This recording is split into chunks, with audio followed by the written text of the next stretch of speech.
Hello students, good morning. आज हम लोग बात करने जा रहे हैं वर्कशीट नंबर 16 पर। आज की वर्कशीट में एक पोएम पढ़ेंगे हनीकॉम्ब बुक से। पोएम का नाम है rebel. Think of a person who always disagrees with you or your friends, or likes to do the opposite of what everyone thinks they should do. कुछ व्यक्ति ऐसे होते हैं जो ज्यादातर लोगों से हटके काम करना चाहते हैं। जो और सब लोग कर रहे हैं वो काम उनको नहीं करना, उनसे कुछ बिल्कुल अलग करना है। अब चाहे वो उनके फेवर में हो या ना हो, उससे उन्हें फायदा हो रहा है या लॉस हो रहा है, ये डिपेंड नहीं करता। मैटर ये करता है कि उन्हें जो और सब लोग कर रहे हैं वो काम नहीं करना, बस। Think of a word to describe such a person, और इस तरह के व्यक्ति को हम लोग कहते हैं rebel. Think of some of the things such a person generally does. कुछ ऐसी चीजें सोचिए, कुछ ऐसी बातें सोचिए जो इस तरह के व्यक्ति करते हैं ज्यादातर। Now read the poem given below, composed by D.J. Enright, and answer the questions given below. ये पोएम जो है उसमें इसी तरह के कामों का जिक्र हुआ है जो जनरली इस तरह के पर्सन करते हैं। When everybody has short hair, जब ये चीज ट्रेंड में है कि लोग छोटे बाल रखना पसंद करते हैं, तो जो रिबेल होता है वो क्या कहता है?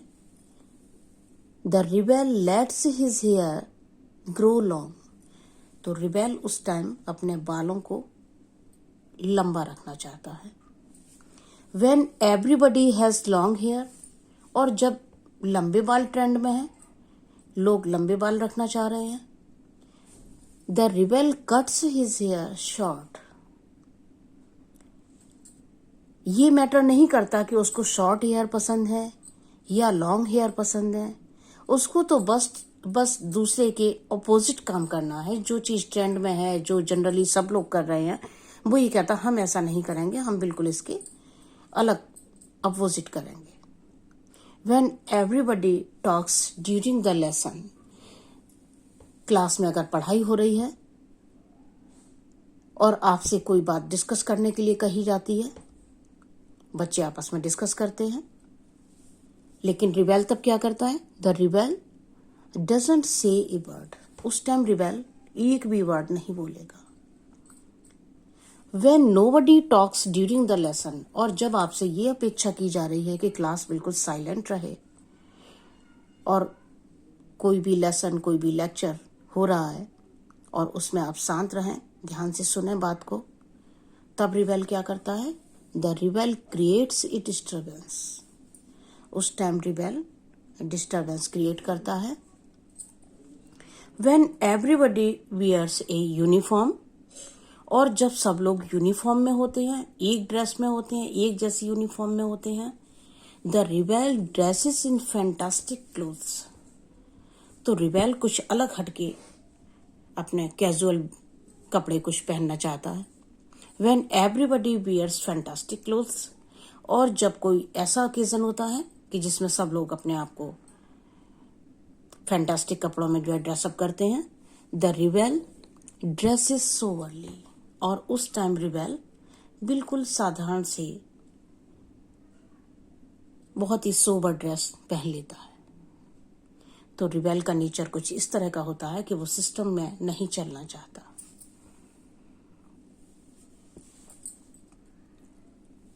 आगे देखते हैं। क्वेश्चन है, what does the rebel do when everybody has long hair? जब सब लोग लंबे बाल रखना चाहते हैं तो रिबेल क्या करना चाहता है? रिबेल चाहता है कट्स हिज हेयर। रिबेल अपने बालों को काट कर रखना चाहता है। When does the rebel create a disturbance? Rebel disturbance कब क्रिएट करता है? व्हेन नोबडी टॉक्स, जब कोई भी बात नहीं कर रहा है, बिल्कुल साइलेंस है और आपसे ये अपेक्षा की जा रही है कि आप शांत रहें, उस टाइम रिबेल डिस्टरबेंस क्रिएट करने की कोशिश करता है।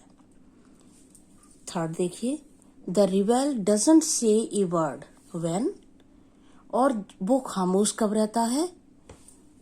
When everybody talks during the lesson, जब कोई डिस्कशन की बात आती है, आपको आपस में बातचीत करनी है, कोई काम मिलके करना है, बातचीत करके कोई सॉल्यूशन निकालना है, उस टाइम रिबेल बिल्कुल शांत हो जाता है, वो किसी भी आपके डिस्कशन में शामिल नहीं होगा।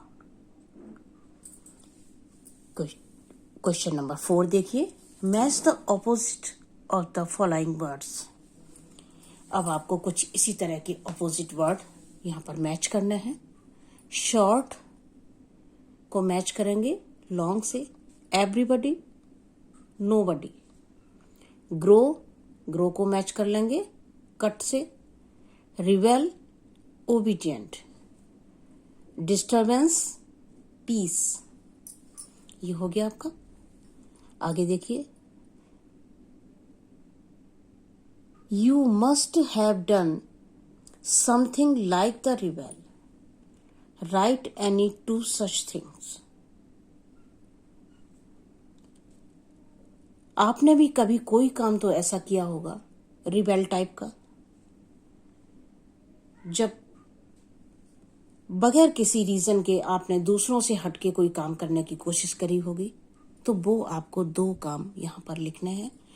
Once all my classmates joined the morning assembly but I remained in the class. ऐसा अक्सर होता है, आप सुबह आए और आपको असेंबली में जाने का मन नहीं हो रहा और आप बैठ जाते हैं, जबकि आपसे अपेक्षा की जाती है कि आप असेंबली में सबके साथ में आए। और भी कई चीजें होंगी, बच्चे अपने आप से लिख सकते हैं। इसमें मैंने एक आपको एग्जाम्पल दिया है यहाँ पर कि आप इस तरह से जो छोटी छोटी बातें होती हैं वो आपके इस तरह के बिहेवियर में आती हैं। Once my family member went on a picnic. घर से कभी कोई किसी ट्रिप पर या किसी पिकनिक पर जाने का प्लान करता है, सारे लोग तैयार हो जाते हैं, लेकिन कोई एक पर्सन कभी कभी ऐसा होता है, वो कहता है कि नहीं, मुझे नहीं जाना, मेरा आज मूड नहीं है, but I prefer to stay at home. तो इस तरह का कोई भी इंसिडेंट आपके पास अगर और हो तो वो आप यहाँ पर अपना कोई लिख सकते हैं एक्सपीरियंस। कोविड से बचने के लिए स्टे होम, स्टे सेफ। आप ज़्यादातर घर में रहें, बाहर न निकलें। Thank you so much.